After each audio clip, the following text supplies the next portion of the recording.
trabajar un tema que la antropología, que es la disciplina pues donde me formo, eh, que la antropología trabaja, pero donde nuestro panorama más cómodo, digamos, para hacerlo suelen ser unas dinámicas culturales un poco más específicas, ligado a grupos étnicos, por ejemplo, o ligado a problemas de diversidad cultural, problemas de raza, ¿cierto? Hemos estado como muy ligados a construir una serie de relatos por ese lado. Y en realidad yo quería trabajar cultura de masas y siglo XX y una discusión ligada a lo que podría entenderse como la cultura ya no en un sentido de etnia, sino de una comunidad más conflictiva que es el Estado-Nación, donde confluyen todas esas, unas formas muy distintas pues de sociedades. Ese fue como mi primer incentivo, una búsqueda como de pensar el problema de la cultura desde el siglo XX y pues el siglo XX es el siglo del cine, o sea, hay una relación íntima entre ambos. Puede que el cine cierre el siglo XX debilitado, ¿sí? Sobre todo, digamos, por el auge de la televisión y estas formas más digitales de producción audiovisual, pero el cine y el siglo XX están vinculados sin duda. Ese es el siglo de desarrollo del cine. El cine participa en todo ese proyecto, digamos, moderno, tardío, de pensar una sociedad masificada, esas grandes ciudades, esa estética de la ciudad propiamente dicha, también un nuevo panorama para la cultura como una cultura mercantilizada. El cine es una industria, o sea, ese doble juego de arte-industria lo tiene el cine antes que cualquier otra forma de arte, o por lo menos de manera más marcada.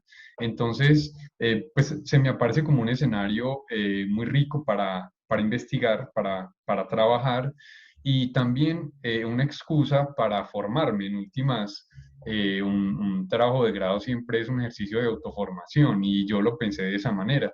En realidad, todo el ejercicio digamos, de búsqueda de organización histórica del cine en Colombia va de la mano de la necesidad mía también de conocer todo eso. Pues de hecho, yo no en ningún momento creo que he escrito algo distinto a ese interés de mi parte de yo conocer. Entonces, también la misma estructura de lo que termino haciendo como trabajo, como libro, es eso, es una necesidad de mi parte de entender bien cómo se enlazan o por lo menos cómo se relacionan unos momentos históricos de constitución del cine en Colombia respecto a otros fenómenos y dentro del mismo, digamos, el mismo marco del cine. Entonces, ese es como el origen del libro, un interés de pues, un estudiante de antropología. Hablando, por ejemplo, con Osvaldo Osorio, siempre he tenido esa necesidad de enfatizar, esto no es un libro de historia, sino de antropología, pero lo más interesante del tema es que se mezclan, o sea, no es imposible separar totalmente los asuntos y me termina permitiendo graduarme del pregrado.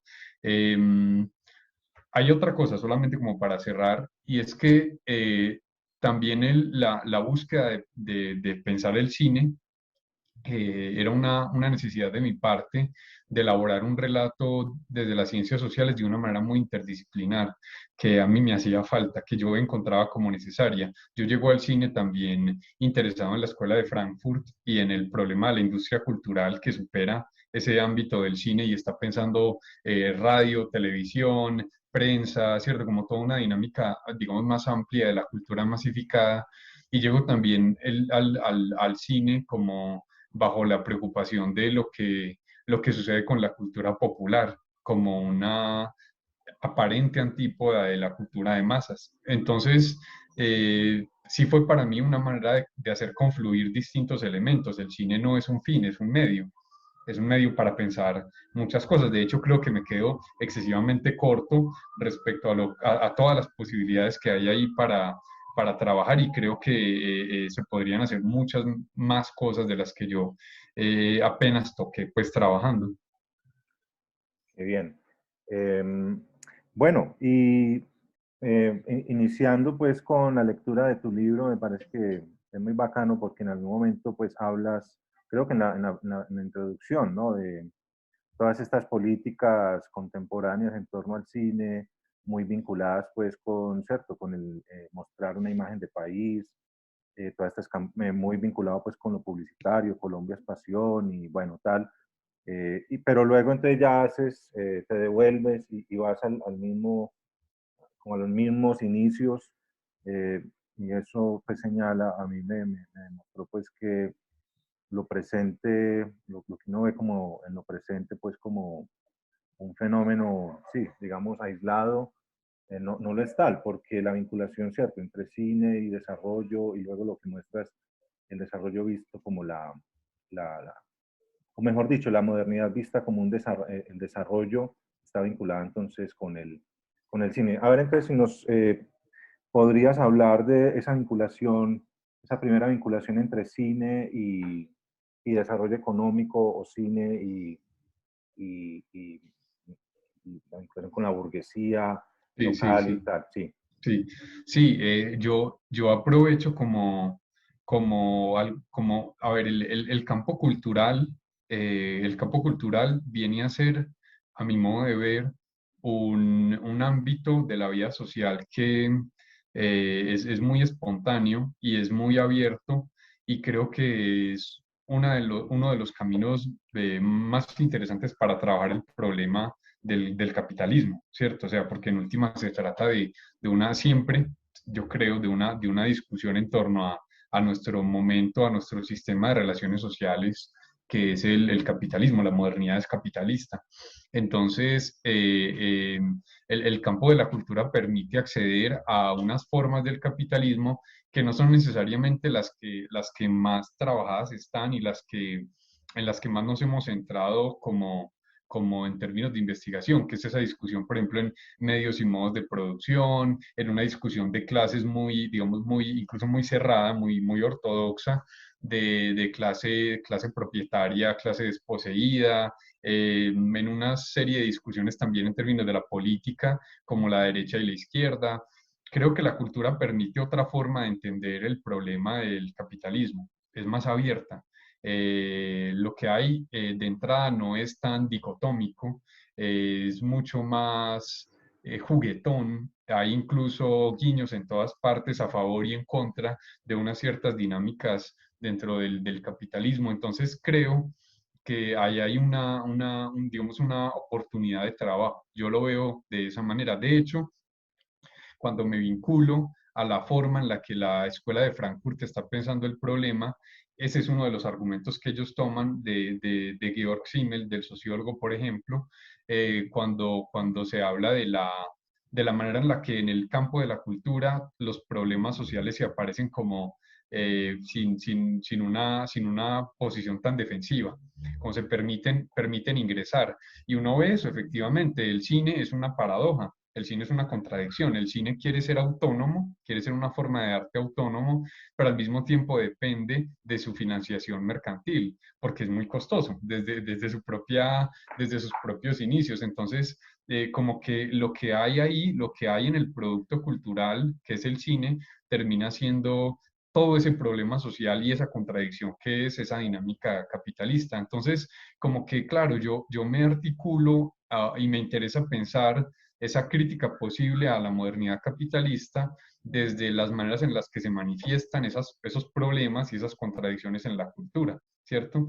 Eso es un campo del siglo XX también, digamos, todas las formas, digamos, del marxismo o de otras tendencias también muy interesantes críticas de las ciencias sociales. Que trataban de intervenir y de problematizar nuestra modernidad capitalista, siempre buscaban hacerlo sobre todo o desde la economía o desde la política.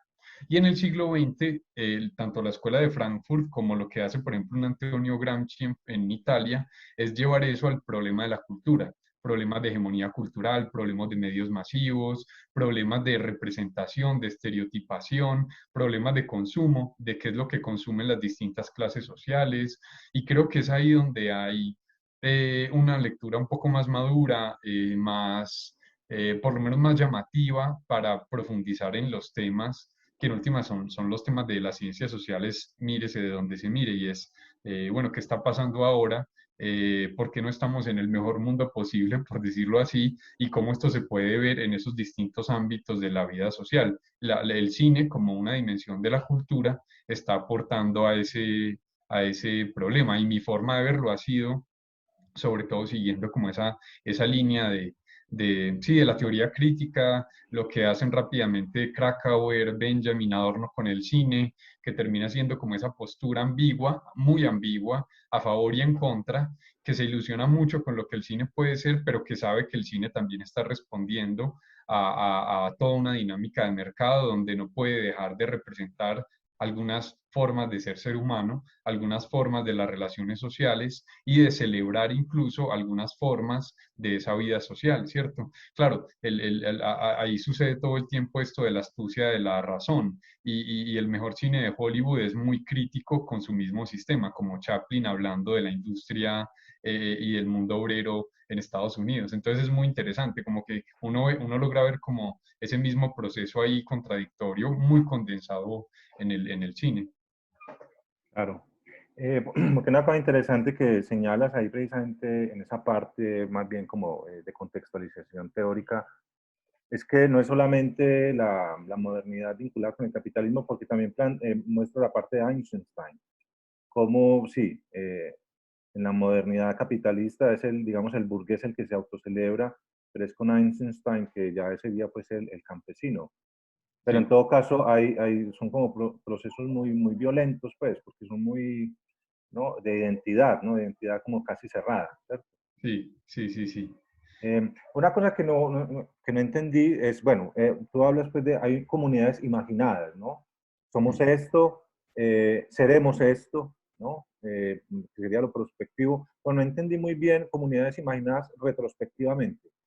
Sí, sí, Cómo es sí. eso ahí? Es muy interesante porque el cine aparece digamos, se consolida, sobre todo en la década del 20, de 1920, ¿cierto? Al mismo tiempo que se están dando una serie de procesos a nivel global, digamos, muy contundentes. Entonces uno encuentra muy rápido dos casos que parecen contrarios, pero en realidad son muy parecidos, que se están buscando consolidar como formas hegemónicas de la cultura global. Por un lado, esa emergente y todavía muy, ¿cómo se dice? Muy creativa Unión Soviética, que todavía no sabe ella misma qué va a hacer.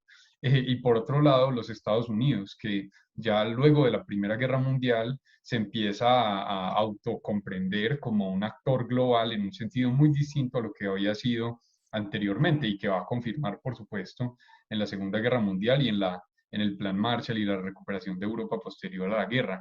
Entonces uno ve en esa década del 20 que hay dos proyectos digamos, muy ambiciosos que de nuevo parecen opuestos, pero en realidad no lo son muy parecidos, de consolidarse culturalmente como legítimos, ¿cierto?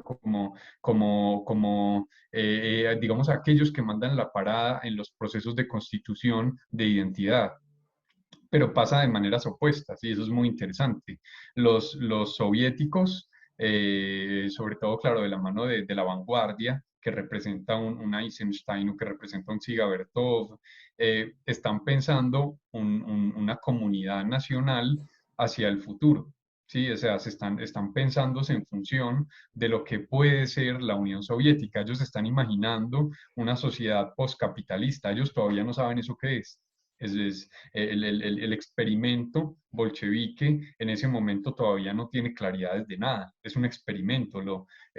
Todo el momento del leninismo es un momento muy fecundo y muy extraño, donde algo así como que las posibilidades están abiertas. Por eso la vanguardia rusa es una cosa tan impresionante, porque la vanguardia rusa está basada en ese todavía no. Es a futuro, ¿sí? Es una cosa muy valiosa.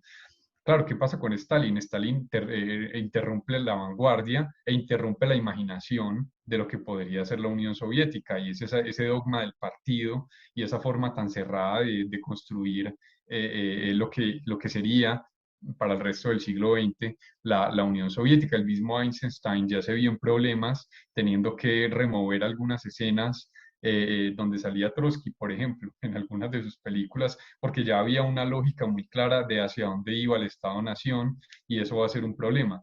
El cine aportó en esa Unión Soviética, primero de Lenin y luego de Stalin, a la imaginación de una comunidad imaginada, es decir, de un grupo de personas, pues inmenso, que no solo no se conocían, sino que nunca se habían pensado como colectivo, que no tenían el mismo idioma ni siquiera, que no conocían los mismos paisajes. La mayoría de los soviéticos no conocían Moscú, que era su capital. Entonces es muy interesante porque esta clase de proyectos como el cine empiezan a brindar imágenes comunes, que es algo difícil de hacer, más si uno entiende que el mecanismo previo para establecer imágenes comunes en esta clase de procesos tan amplios era la letra, las novelas, la literatura y la prensa, y eso reducía, digamos, esa población vinculada a un proyecto nacional a la población alfabeta.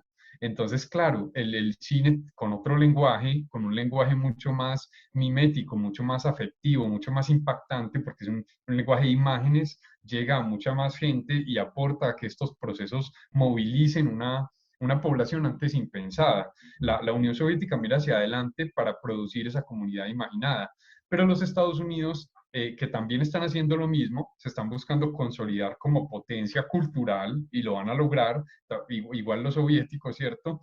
También van a hacer uso del cine, pero los Estados Unidos no va a mirar hacia adelante, no va a buscar imaginarse como un estado futuro. Ellos simplemente quieren, no, simplemente no, es bastante ambicioso ya, ellos quieren posicionarse como los representantes genuinos, los herederos de todo un proceso de constitución de la modernidad capitalista. Entonces, si uno mira las películas de Griffith, ¿cierto? Lo que está haciendo Griffith es hacer una genealogía histórica del mundo occidental que va desde la antigüedad griega, romana, etcétera, hasta los Estados Unidos. Es decir, un poco dándonos una idea de que el flujo de la historia necesariamente aterriza en los Estados Unidos. Entonces Estados Unidos termina siendo el heredero de toda una tradición cultural. Entonces es una ambición también de cohesionar, de imaginar una comunidad, de establecer algo así como unos vínculos simbólicos muy sólidos,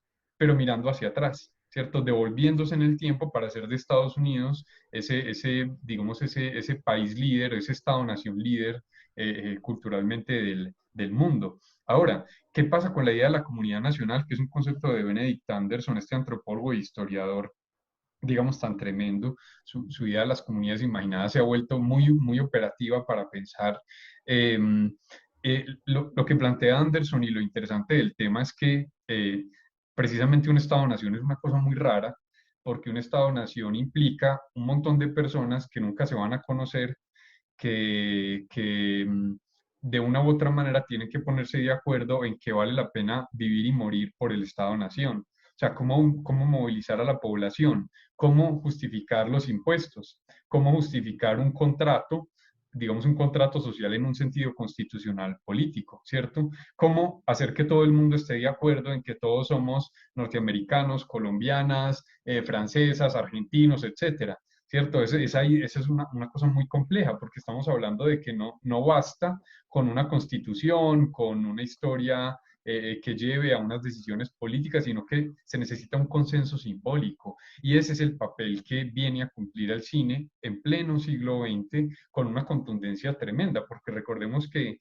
el siglo XIX es un siglo muy inestable para Occidente, por lo menos en la constitución de los Estados-Nación. Es el siglo XX donde se da una constitución ya sólida de los estados-nación occidentales y bueno, y también del resto del mundo. Los estados postcoloniales después de la Segunda Guerra Mundial también van a apelar al cine, el cine de la India, el cine taiwanés, el cine japonés, ¿cierto? O sea, también va a haber algo muy parecido luego en la segunda mitad del siglo XX, pero estos dos casos, la Unión Soviética y los Estados Unidos, además dos potencias cinematográficas muy rápido, pues vienen a ejemplificar muy bien cómo el cine rápidamente se entendió en un valor político, ¿cierto? Y de constitución de identidad nacional.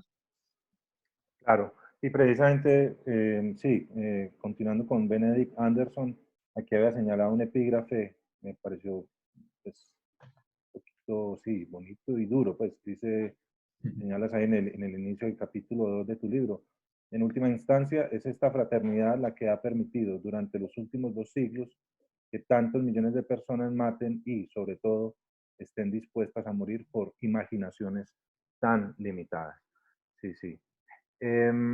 Una cosa que, bueno, la verdad es que no he leído, no he leído a Walter Benjamin, pues por ahí, bueno, su texto pues más famoso, el de la reproducción mecánica, ¿no? El arte, ¿cómo es? El arte, ya me olvidó el título, ¿no? La obra de arte en la época de su reproductibilidad técnica, sí. Exacto, sí.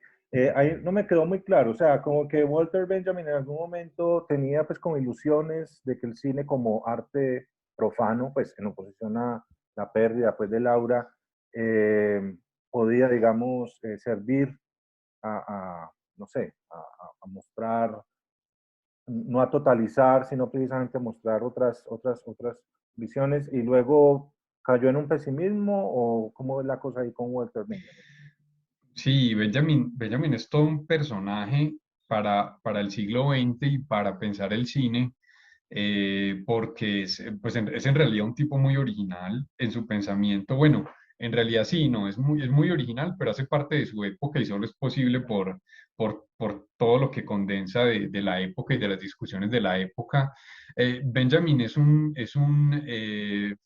filósofo y escritor marxista judío, un ateo, digamos un judío ateo o un judío no practicante, pero que sabía mucho del tema. De hecho, uno de sus grandes amigos, que es Gershom Scholem, es uno de los grandes teóricos de la Cábala y todo este tema de la teología judía. Y Benjamin está muy atento a los procesos de cambio político en Europa. A él lo emociona mucho la revolución bolchevique, muchísimo. Él está muy pendiente también de los ascensos de la izquierda en Europa, previo a la Segunda Guerra Mundial. Para él es un momento clave de todo o nada, ¿cierto? De cambiar el curso de la historia o de, digamos, caer en el fascismo, que en últimas es lo que sucede en Alemania, ¿cierto? Con el caso del nazismo, del nazismo hitleriano. Y Benjamin es un tipo que está tratando de pensar en su época de qué manera se pueden dar estos tránsitos históricos, de qué manera puede haber un cambio político. Y él posa su mirada primero en la fotografía y luego en el cine como una forma más sofisticada, digamos, de lo mismo. Y eso se encuentra, por ejemplo, en su ensayo, el de la pequeña historia de la fotografía, y ya luego, incluso con varios párrafos comunes en la obra de arte en la época de su reproductibilidad técnica. Lo de Benjamin es muy particular porque él cree, él aspira mejor a que el cine va a permitir que el arte pierda su naturaleza de clase, ¿cierto? Porque el arte históricamente ha sido para un grupo privilegiado, no solo en su consumo, sino en su capacidad de producir arte, ¿cierto? De que un individuo sea un individuo creativo, sea un artista, depende de que tenga unas condiciones materiales para hacerlo, ¿cierto? Que se pueda formar en primer lugar, que no tenga que reducirse a la subsistencia. Eso ya excluye a una gran mayoría de la población mundial de poder ser artista. Entonces, Benjamin encontraba que el cine, por sus características, iba a propiciar o podía propiciar mejor ese tránsito hacia un arte democrático, por decirlo así. Y él ya veía algunas vistas de eso en lo que era las obras de arte cinematográfico soviético, lo que hacía Chiga Bertov, por ejemplo, la idea del hombre de la cámara, del cine ojo, etcétera, que todo el tiempo se está refiriendo a la emoción de que cualquier individuo puede coger una cámara y grabar. Sí, o sea, eso es un poco lo que a Benjamin rápido lo empieza a entusiasmar del asunto, pero en el mismo ensayo, Benjamin sabe, y Benjamin lo plantea muy bien, que a la sombra ya está emergiendo Mickey Mouse, son sus palabras, y que ya hay algo así como una utilización del cine para simplemente darle continuidad a unas formas de clase en el arte, ¿cierto? Dadas en el cine. Benjamin cierra su ensayo de una manera muy trágica diciendo algo así como los dados están en el aire, puede pasar cualquier cosa. Yo creo que tenemos que apostarle a esto, pero hay que ser prudentes y pues desafortunadamente la historia le va a dar la razón en el sentido pues malo, ¿cierto? Benjamin se va a suicidar huyendo de la Gestapo alemana en la frontera entre Francia y España.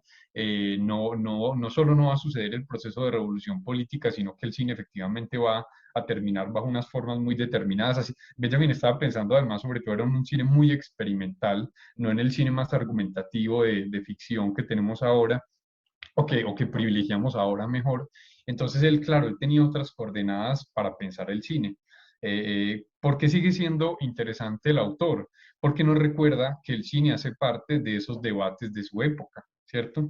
Que el cine no existe por sí mismo, sino que hace parte de todas esas discusiones y negociaciones que se están dando en otros campos no cinematográficos, como en el campo de la política. De hecho, en algunos extractos, en algunos prolegómenos al ensayo de la obra de arte en la época de su reproductibilidad técnica, Benjamin encontraba en Chaplin ya un augurio de la posibilidad del cine, de la posibilidad revolucionaria del cine, decía él en sus palabras. Entonces es muy interesante cómo hay una conciencia de eso. Y cómo eso también va a presentarse muy bien en otros amigos, incluso de Benjamin, por un lado Krakauer, que va a terminar trabajando en Estados Unidos, precisamente haciendo una teoría del cine y haciendo un estudio sobre el cine prehitleriano, el cine alemán prehitleriano, este gran ensayo de Caligari a Hitler, una historia psicológica del cine alemán, lo llama él.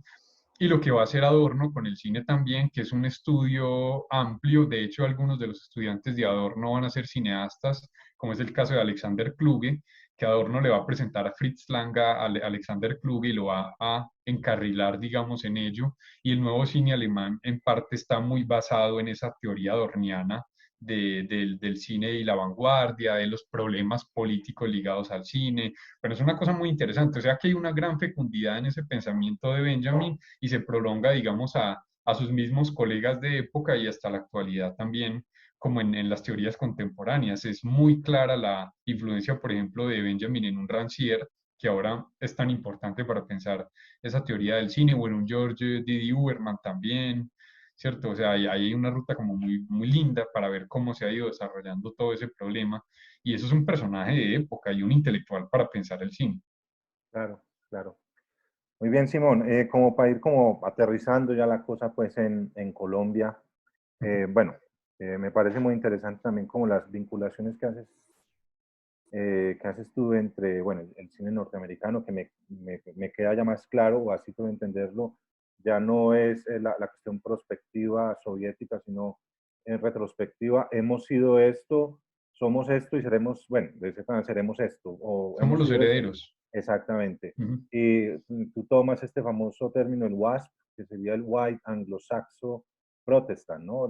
Toda esa focalización en el hombre blanco, ¿cierto? Sí, protestante, heterosexual, bueno, y tal. Y pues hace la lectura que lo mismo, pues, digamos, sucedió pues con la burguesía local. Yo creo que en Colombia tampoco fue ajeno pues a la cuestión del cine, como bien lo has dicho. Pues, bueno, los hermanos Lumière no vieron el cine pues como una cuestión así pues como para conseguir plata y tal. Tal vez ya fue después Georges Méliès que sí le dio como las posibilidades de espectáculo y ya pues los norteamericanos que sí, bueno, sobre todo desde Hollywood, sí utilizaron al cine pues desde el punto de vista más decididamente económico. Ya centrando la cosa, pues aquí en Colombia planteas tú que el cine estuvo muy vinculado con los circenses, ¿no? De hecho, hay un libro, no sé si lo reseñas, de este señor Germán Franco Díez que se llama Mirando Solo a la Tierra, que fue Sí, film en Sociedad Espectador en Medellín, de sí, sí, sí. 1900 a 1930. ¿Salió antes del tuyo o después? Salió después, Después. ¿no? Ese es como de 2015, de 2017, creo, 16, 17. Ujú, sí, tal vez. Sí. Exacto. Entonces, tú pues, precisamente aludes, ¿no? A esta cuestión del cine vinculado con los circense. Y una cosa muy interesante que aprendí es la cuestión de llevar al cine novelas bestsellers, ¿no? Principalmente María y demás, para asegurar un éxito económico. Sí. ¿Cómo nos podrías ampliar toda esta... Sí, sí, no, eso es una cosa muy interesante porque, claro, es que a ver, el cine tiene la dificultad de que es costoso. O sea, es naturalmente costoso, implica un equipo de trabajo, implica aparatos costosos, implica, digamos, todo un andamiaje para los distintos momentos que compone su propio proceso, producirlo, divulgarlo, proyectarlo, o sea, hay todo un ejercicio que tiene que tener financiación. Entonces el cine no se puede hacer de una manera tan libre, pensando en que hay que contar con un capital y el capital pues siempre va a esperar algo a cambio, ¿cierto? Ahí la financiación siempre está ligada a unos compromisos, pues sin duda, eso ni siquiera se podría ver, por lo menos inmediatamente, como algo eh, esencialmente malo. Digamos que habría es que ver de qué manera funciona, pero digamos, este motivo va a obligar al cine a tener que tener mucho cuidado, y más un cine periférico como el colombiano, que es sumamente precario en sus posibilidades de producción. Entonces, claro, el cine entendió muy rápido, sí, que su posibilidad de subsistencia también estaba en darle continuidad a relatos ya legitimados dentro del proceso cultural. En Colombia eso es muy claro, por ejemplo, con la manera en la que tratamos de usar, ya cuando se da el sonoro, por ejemplo, a las grandes estrellas de la radio que hagan películas, que se vengan para las películas y para tener un gancho inmediato para ello, que es algo que hace también en este momento Harold Trompetero cuando vincula los actores de las novelas del momento a las películas del momento, como tratando de mantener un circuito seguro para producir. Eso tiene un problema y es que efectivamente hace que haya una circularidad en el relato y en aquello que es representado, porque en última se trata de unas temáticas que mantienen un relato común, un relato que naturaliza relaciones de clase, relaciones de género, relaciones de raza, que hace asociaciones que se sostienen y se reproducen constantemente entre un grupo social y un paisaje, unas valoraciones, digamos, de su propia condición, por ejemplo, la idea del emprendimiento antioqueño ligada a quienes producen las películas. Entonces, eso va a ser como muy problemático para el cine, como que acá yo volvería a un tema que no deja de ser siempre uno de los más importantes y es como esta tensión dentro del cine entre su búsqueda de autonomía creativa y sus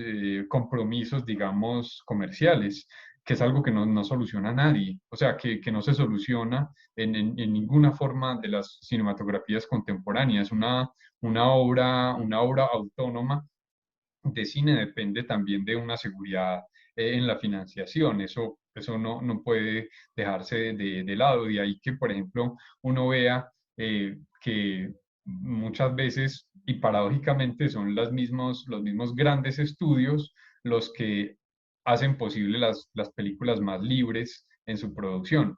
Caso contemporáneo, Netflix. Netflix le da un dineral a Scorsese y le dice haga lo que quiera, pero porque ya sabe de antemano que hay un gancho fijo, ¿cierto? Eso no lo haría con cualquier persona. Entonces la autonomía no existe por sí misma tampoco. El cine muy rápido se vincula desde comienzos del siglo XX a un circuito de lo seguro, y los seguros son unas formas de consumo cultural que ya estaban legitimadas. Entonces es ahí donde se apela a las grandes novelas históricas. Eso es lo que empieza a hacer ese cinearte francés de comienzos de siglo, de recrear las novelas de Víctor Hugo, ¿cierto? De volver, digamos, sobre aquellos de relatos sobre los que ya tenían una claridad absoluta de que tenían un público fijo y todo eso. Lo mismo va a suceder luego, como decía, en el tema de la televisión. Y más interesante aún, creo yo, que es algo que yo no menciono, pero que yo veo que es un fenómeno muy fuerte ahora, en el pastiche dentro de las mismas películas, es decir, unas películas que se refieren a las anteriores o que le buscan que el público vuelva a películas anteriores, como una mercancía de la nostalgia, donde lo que hace es asegurarse un público, donde se le dice que va a volver a ver lo que ya vio. Lo que pasa en las películas de superhéroes, por ejemplo, o lo que hizo mucho tiempo el western, ¿cierto? También, como jugar con un esquema, con una fórmula pero era una fórmula que el público estaba esperando también, entonces había ahí algo así como un círculo vicioso ligado a ese doble sentido de arte e industria del cine. Claro. Y bueno, y precisamente llevar a la pantalla pues una novela como María, que tenía pues su éxito, asegurado un cierto éxito económico, pero también desde el punto de vista ideológico, una de las novelas, digamos, que representa el epítome de la ideología conservadora, ¿no? Eh, donde hay unas relaciones económicas pues casi que de esclavitud y tal, ¿no? Entonces, ideológicamente, el cine yo creo que se alimentó ideológicamente de lo mismo, ¿no? Bien, unas cosas muy interesantes que, bueno, en algo, si tenemos tiempo, que bueno, podemos hacerlo, muestras como, por ejemplo, con esta película del triunfo de la voluntad, se crea realidad, ¿cierto? Se crea, digamos, a través de la cámara. De hecho, pues viendo ahora para esta presentación algunas escenas, me di cuenta la cantidad de contrapicados que existen, ¿cierto? O sea, los líderes nazis, todos se muestran desde contrapicado, pues porque eso señala, digamos, mucho más la grandeza del personaje, de Hitler, pues ni se diga. En ese sentido, el cine colombiano entonces empezó a crear realidad a través de los encuadres, ¿no? Planteas tú que, por ejemplo, se mostraban paisajes, ¿no? Personajes, música, ¿cierto? Para dar cuenta de lo que supuestamente éramos y somos, ¿no? ¿Cómo, cómo nos podrías ampliar esa Sí, parte sí, de tu sí. libro? Sí, hay un montón de guiños que hace el cine, digamos un cine además producido por los empresarios nacionales en Antioquia, pero también en algunos otros lugares del país, y uno lo que encuentra es una búsqueda, como bien decís vos, Wilson, desde el montaje mismo, de generar ciertas asociaciones o más bien de insistir en unas asociaciones que ya más o menos se tienen o que están más o menos consolidadas en la comunidad nacional, como por ejemplo la relación entre los ríos, las escenas de los ríos y la idea del potencial de desarrollo del país. Entonces, incluso sobre eso se ha estudiado mucho, ese tema de los ríos en el cine en Colombia es una cosa hermosa, el Magdalena y el Cauca, cómo aparecen ligados a los proyectos de desarrollo y viene a ser, digamos, un contrapunteo que desde el cine se establece muy bien. O también, como bien decís, la manera en la que desde la misma composición de las narrativas, los personajes empiezan a cumplir unos papeles de primarios y secundarios, personajes con rostro y personajes sin rostro, y quiénes son quienes tienen voz, quienes tienen expresión en la película y quienes no, ¿cierto? Cómo se empieza a dar todo un juego en torno a la representación y mejor, el derecho a la representación, ¿cierto? Entonces eso es muy interesante también. El caso del Bahochil antioqueño es muy claro, porque lo que hay es todo el tiempo un juego con personajes con personalidad, digamos con aura, autónomos que piensan por sí mismos y personajes pasivos, personajes sumisos, personajes que no tienen, digamos, esas mismas condiciones y que también están enmarcados desde la cámara de una u otra manera. Los balcones para esa clase alta que va a sus haciendas, digamos, mirando desde abajo, la clase baja que saluda, ¿cierto? De manera sumisa a los dueños, unas cosas todo el tiempo muy sugerentes, muy inmediatistas, de hecho, que el cine colombiano, como el cine del resto del mundo, va a tener hasta muy entrada la primera mitad del siglo XX. De hecho, eso se lo aprendimos muy bien, por un lado al cine norteamericano, pero también al cine mexicano. El cine mexicano muestra eso una y otra vez, incluso en autores tan progresistas como el Emilio el Indio Fernández, uno lo que ve en una Flor Silvestre o en María Candelaria, son unos relatos donde es muy claro quién es pasivo, quién es activo, quién tiene voz, el paisaje como representa unos estados de ánimo de unas clases sociales naturalmente así, de unos grupos étnicos naturalmente de una manera. Y entonces creo que simplemente estamos reproduciendo y manteniendo un statu quo en el cine que, volviendo a lo que hablamos ahorita, es consecuente con una búsqueda de asegurarse un público. El público también reacciona a eso. Por ejemplo, el público en Antioquia, para brevemente hablar de eso, los públicos en Antioquia se escandalizaban ante muchísimas cosas. Las parroquias empiezan a hacer sus propias salas de cine para poder controlar lo que puede ver la población y eso fue muy bien recibido en el territorio antioqueño y en la ciudad de Medellín. Eso lo presenta, por ejemplo, Osvaldo Osorio en su libro reciente sobre salas de cine y exhibición alternativa en Medellín. Y eso es muy curioso porque estamos hablando entonces de que no se trata meramente de una imposición de la representación, sino que era algo que se esperaba del cine también. Al cine se le exigía que representara las clases sociales, la masculinidad, la feminidad, la raza, etcétera, de unas maneras específicas. Y digamos que es algo que en lo que se vuelve y se juega según se esté planteando, cómo mostrar una ciudad, cómo mostrar un proyecto, digamos, regional, cómo mostrar el campo, cómo mostrar, digamos, las relaciones entre hacendados y digamos, sus peones, todo eso está muy bien planificado, como si hubiera un guión claro que todos tuviéramos que seguir. Es el guión imaginado, no es un guión real, en últimas, pero todo el mundo sabe que tiene que cumplir con él. Esa negociación está muy bien establecida entre los creadores, digamos, la gente que da el dinero y los públicos. Los públicos son muy importantes para ese proceso de censura y de generación de imágenes pues legítimas. Claro, y ya que mencionaste a Bajo el Cielo Antioqueño, me acuerdo que una vez sí, como que invitaron a Pedro Adrián Zuluaga, como a, eso es como lo que restauraron esa película, no sé qué, y cuando salió, ¿qué opinaba? Y yo lo único que siento es rabia, algo así, porque, claro, Bajo el Cielo Antioqueño es bastante patética en ese sentido de mostrar esa burguesía local, su caridad cristiana, ¿no? Mostrar al rico pues como tan bondadoso, ¿no? Y Sí. todo queda tan, eh, como bien creo que insistes en tu libro, el orden no se desestabiliza, ¿no? Ujú. Hay como se cierra el círculo y todo sigue tal cual, ¿no? Sí, es un cine afirmativo y celebratorio de un orden social, en últimas. Y yo creo que, con respecto a lo que plantea Pedro, pero yo creo que él estaría, me atrevo a decir que él estaría de acuerdo, es que la película es detestable por la manera en la que constituye o representa el mundo social, pero es importantísima porque precisamente es un referente de lo legítimo culturalmente en un momento histórico en el departamento y en el país. O sea, es un poco cuando uno le preguntan cuáles son las películas más importantes del cine colombiano, pues no son las que son más políticamente correctas, ni las más críticas tal vez. Incluso esta clase de películas tan conservadores, tan problemáticas desde su contenido, son una fuente para poder comprender toda una época como estaba pensando.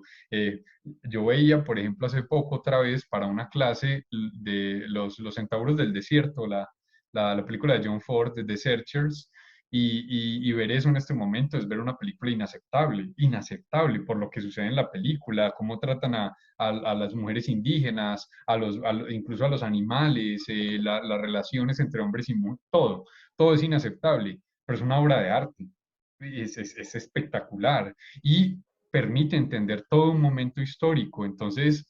Sí, es una película detestable bajo el cielo antioqueño, pero es fundamental. O sea, Claro, historiográficamente, para pensar, es un diamante en bruto. claro, claro, sí.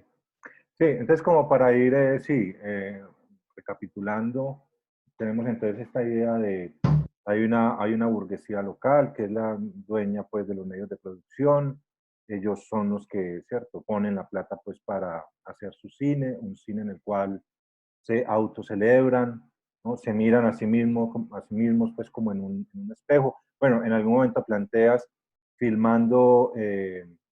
filmando eventos, por ejemplo, de la hípica, ¿no? Como demostrando, hay una simultaneidad moderna, creo que la llaman, ¿no? La Sí, simultaneidad moderna. Es decir, aquí somos como en Europa, eh, pero también es un cine, ¿cierto?, que sirve ya también como de un cine, digamos, publicitario para el exterior.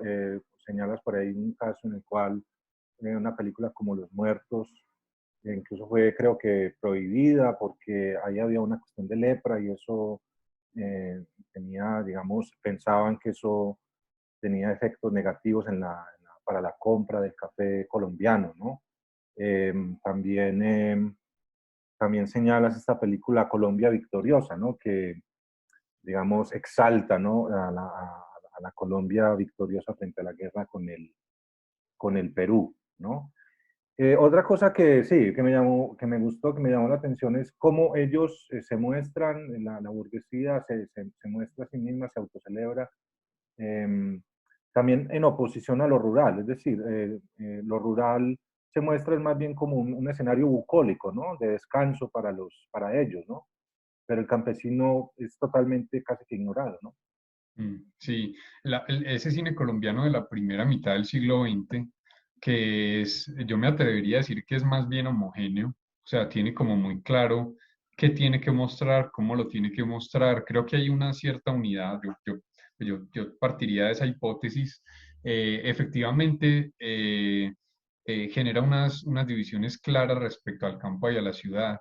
Y eso es más problemático si uno tiene en cuenta la época de la violencia en Colombia, y tiene en cuenta los procesos que, sobre todo desde el 30, empiezan a generar esa migración masiva hacia las ciudades, a generar cinturones de miseria en las ciudades por la pobreza rural, sobre todo a partir de esa, ¿cómo se dice?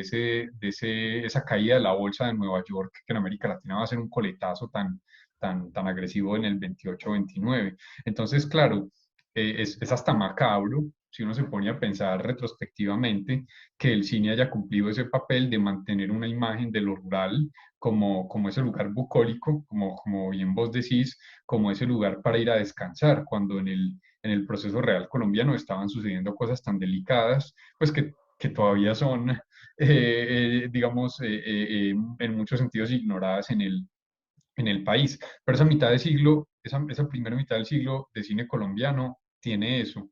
Ahora es poco cine, no es tanto cine, y es un cine muy precario técnicamente, pero sí tiene sí genera unos consensos, y sí habla también de la manera en la que se está constituyendo todo un proceso de país.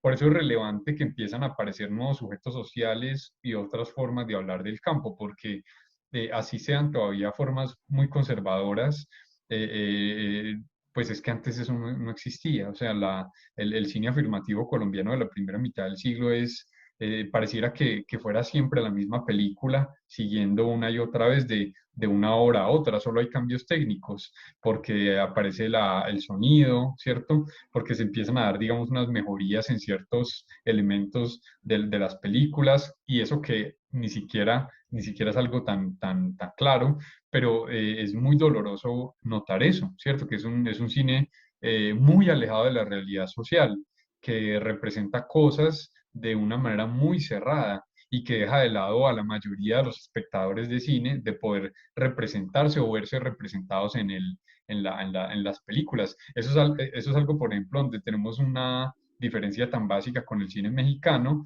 que es un cine, digamos, muy influenciado por el muralismo, y el muralismo desde comienzos de siglo en México implicó la representación del campesino, la representación de la clase obrera, etcétera, y su cine también tuvo rápido como una vocación, claro, conservadora, pero que tenía como todos esos sujetos sociales enmarcados. En Colombia eso fue supremamente precario, supremamente poco trabajado, y eso es problemático, sobre todo porque habría que partir también de que el cine viene a ser con la radio, sobre todo en la primera mitad del siglo XX, para mucha gente las formas más claves de formación política como ciudadanos, como connacionales, como individuos que se piensan dentro de un Estado-nación. Entonces, pues es una formación política sumamente pobre o sumamente cerrada a la mera reproducción de un orden social establecido.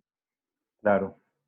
Bueno, y que en las pocas veces que el campesino se mostraba, planteas tú en tu libro que se mostraba era algo así como para volverlo un ciudadano, es decir, como si hubiera esa necesidad de una transición de lo rural a lo urbano. De hecho, pues ha mencionado tanto la radio, me hiciste acordar que pues, mi mamá, una campesina venida de Argelia, llegaba de la escuela y escuchábamos un programa que se llamaba Solución a su problema. Eso unas señoras mandaban unas cartas de unos melodramas impresionantes y entonces la señora ya luego, así con voz pues de psicóloga y tal, planteaba pues la solución. Se me hace que era muy, sí, al campesino hay que volverlo, digamos, urbano, modernizarlo, civilizarlo, como tanto planteas pues tú en tu libro, ¿no?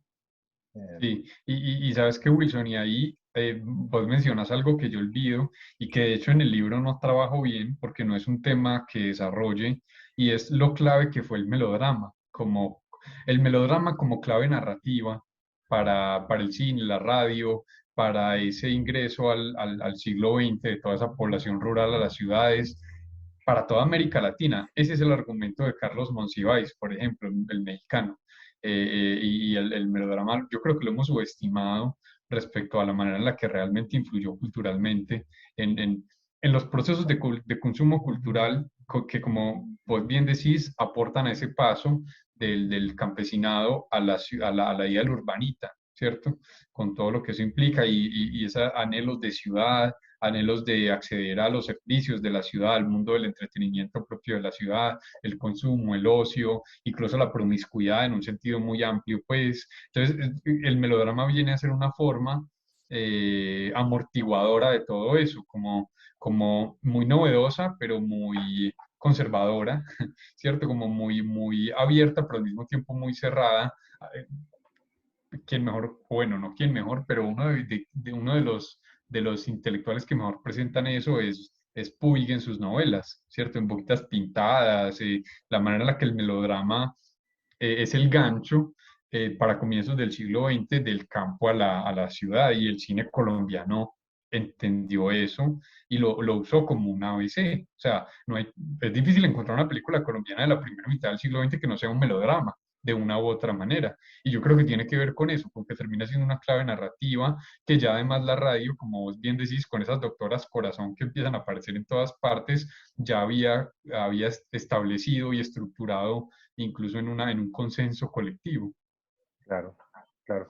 Bueno, y hasta recientemente sigue la cosa, ¿no? Esta novela Café, tan exitosa en Colombia, básicamente es la misma idea, ¿no? La chapolera que asciende y se convierte, yo no sé, como que se casa con el dueño de la empresa cafetera, no sé qué, ¿no? Pero hay esa idea, pues, ideológica, ¿no? De dejar de ser campesina para convertirse en otra cosa. Sí. Bueno, y ni qué decir de toda la utilización de Rojas Pinilla en la televisión, ¿no? Sí, como posibilidad de propaganda política, sí. Una, entender creo que es entender la modernidad como progreso o era al contrario, el progreso como modernidad, ¿cómo es la cosa ahí como La modernidad reducida a un relato de progreso, a un sí, relato desarrollista, de hecho, pues como desarrollista, para ser más enfáticos sí, en ese sentido. Esa es la queja de Luis Alberto Álvarez y Víctor Gaviria en Las latas en el fondo del río, un poco esa necesidad de desmarcarse de un relato tan hegemónico que parece tener como una ruta tan establecida, como estar encarrilado tan claramente, tanto en el cine como en los demás medios, digamos, de comunicación y arte de la segunda mitad del siglo XX también, incluso. Ujú.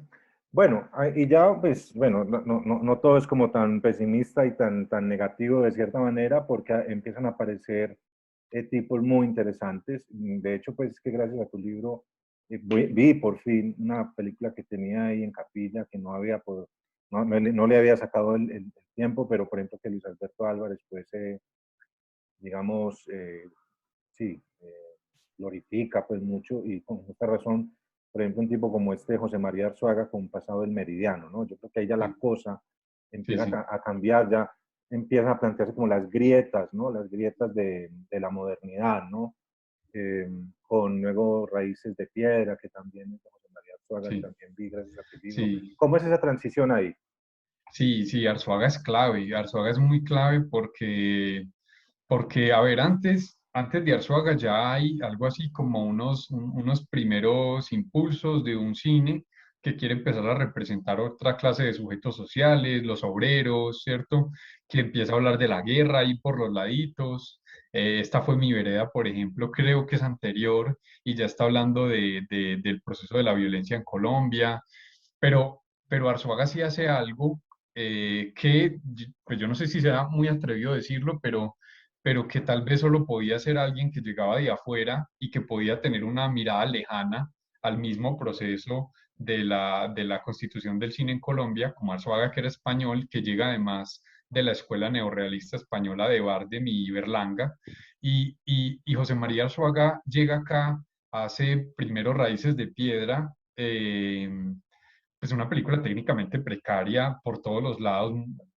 El sonido es una pesadilla, entre otras cosas, pero que empieza a mostrar una serie de relatos que, a propósito de lo que mencionábamos ahora, ya no devienen melodramáticamente, ya no resuelven las situaciones hacia un optimismo y un moralismo, hacia un futuro mejor ni mucho menos. Lo de Arzuaga es terrible, o sea, el cine de Arzuaga muestra personajes hundidos y que no se levantan. Es pues un cine muy desolador realmente. Los personajes de Raíces de Piedra, que es esa primera presentación, incluso antes que Marta Rodríguez y Jorge Silva, de esos chircales del sur de Bogotá, y que luego ya en Pasado el Meridiano tiene como un momento muy fuerte porque es además una representación de Bogotá como una ciudad post-Bogotazo, una ciudad con escombros, una ciudad con una población rural que llega y que queda perpleja ante la violencia misma de la ciudad. Del personaje de Pasador Meridiano es un ascensorista, un tipo cuyo trabajo se reduce a abrir y cerrar un ascensor, o sea, es una cosa pues, que no tiene como comparación en lo que había sido el cine colombiano. Es un tipo que no habla, que no es capaz de hablar además, que no tiene discurso, es un tipo que vive un mundo erótico en el pasado, o por lo menos desde su memoria y su ilusión. Entonces la película por primera vez también va a hablar de un montón de frustraciones contemporáneas de los trabajadores colombianos. Entonces eso es muy, muy relevante. Lo que hace Arzuaga ya es un registro de un realismo muy sucio, o sea, muy claro, digamos, en sus intenciones de no permitir que la película solucione nada de los problemas sociales que presenta, y yo creo que ahí está sobre todo su novedad y su carácter vanguardista para el cine colombiano, además porque es el mismo momento, es esa década del 50, donde empiezan a aparecer estos personajes, Gabriela Samper, Marta Rodríguez, se empiezan a dar como estos cines sociales, además empieza la sinergia latinoamericana del cine social a partir sobre todo de la Revolución Cubana, los nuevos cines en Brasil, en Argentina, en Cuba, obviamente, y esos festivales que empiezan a hablar de esa representación de la miseria, las estéticas del hambre del cinema novo, el cine imperfecto, ¿cierto? Entonces, Arzuaga es muy valioso porque se anticipa, y a mí sí me parece que de una u otra manera él sirve de bisagra para lo que va a ser la segunda mitad del siglo XX en el cine colombiano, incluso influyendo en autores muy posteriores como van a ser Ospina y Mayolo para el grupo de Cali, o el caso de Víctor Gaviria en Medellín, que en ambos casos incluso son ellos los que hablan de esa influencia y de esa referencia que tienen en alguien como Arzuaga, que si ustedes ven sus películas, es un cine difícil de ver porque es un cine muy precario, o sea, es un cine muy precario, y que pese a eso uno encuentra mucho poder en la obra, sobre todo en Pasado el Meridiano, que es una película un poco más controlada de su parte. Pues a Arzuaga no le va bien de todas maneras. Él como publicista en Bogotá estuvo muy frustrado. Bueno, además Arzuaga le dio otra cosa, antes de terminar ya, le dio otra cosa al cine colombiano, le dio una rapsodia de ciudad, que era algo que no teníamos, y que también el cine abre con eso, en Francia, en Estados Unidos, en Alemania, en la Unión Soviética, hay rapsodias del cine representando las ciudades, hablando precisamente de esa simpatía entre el cine y la ciudad. En Colombia vamos a tener que esperar a Arzuaga y a Rapsodia en Bogotá para esa sintonía con la vanguardia de comienzos del siglo XX. Mire, eso también habla mucho como del personaje y de cómo es tan básico para pensar unos ciertos tránsitos en el país. Claro. Sí, bueno, de antología en Pasado el Meridiano, de mucha ironía también cuando ahí los publicistas traen a una familia campesina para promocionar, no sé qué, un alimento ahí Sí, sí, industrializado. alinutrina creo, algo así, Sí, algo así. y los ponen de, bueno, ríanse pues, ¿no? Sonrían, no, sonrían para Sí. la publicidad. O sea, Sí, anticipándose Arzuaga muchos años al Agarrando Pueblo de Mayolo y Espina, exacto, ¿cierto? O sea, sí. una cosa muy interesante también, como ya una parodia muy crítica que se anticipa como a lo que luego va a ser ese gran cine del gótico tropical. Claro.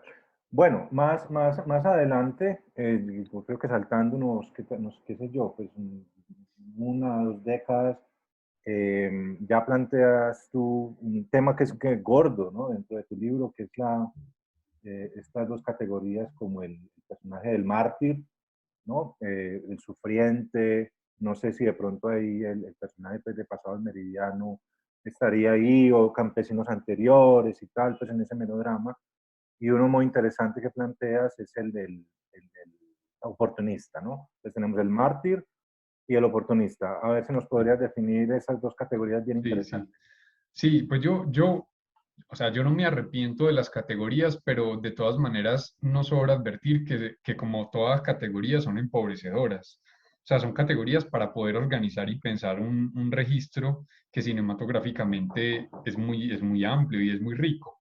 O sea, son operativas, me parece a mí, pero claro, digamos, también son limitadas para pensar. Yo no, de hecho, no pensaría que necesariamente cubran todo lo que dicen cubrir, pero creo que ayudan a pensar un cine muy diverso. Claro, esas dos categorías a mí me permiten hablar de las emergencias en la representación en el cine colombiano en la segunda mitad del siglo XX, porque a diferencia de ese cine más unificado de la primera mitad, que va de ese melodrama silente al melodrama musical, de allá en el Trapiche, un guiño gigante allá en el Rancho Grande mexicano, el cine de la segunda mitad del siglo XX es un cine con muchos personajes que tienen voz, que aparecen en escena, muchas veces son protagonistas incluso, y también un montón de situaciones que el cine colombiano se empieza a atrever a presentar y que no necesariamente terminan bien o se resuelven en un relato optimista de país, de proyecto de progreso, etcétera. De ahí que aparezca lo que yo encuentro como estos personajes dañados en ambos casos. Los personajes mártires, como los llamé en ese momento, son sobre todo esta clase de sujetos que, a diferencia de los personajes que antes presentaba el cine colombiano, ya no están celebrando el proyecto moderno, sino que lo padecen. Y lo padecen en un sentido muy crudo. Aparecen como individuos perplejos ante el proceso moderno, que lo sufren.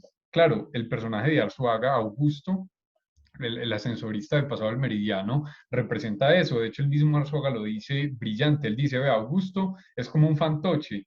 Un fantoche es ese muñequito que se levanta con aire, que es un ventilador que tiene debajo y es una tela que se mueve sola, ¿cierto? Y que el viento va moviendo el muñequito. Y Arzuaga dice, "Vea, Augusto es un fantoche, él se mueve con el viento, él no tiene agencia, al todo, todo lo va determinando, pero él no puede hacer nada al respecto. Y un poco ese personaje mártir es ese individuo que de una u otra manera padece el proceso moderno en Colombia.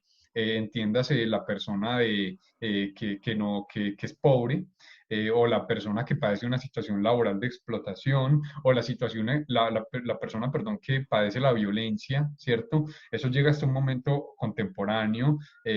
No sé, pienso rápido en esta película de Oscuro Animal y los sujetos que padecen la violencia de los militares, de las guerrillas y de los paramilitares.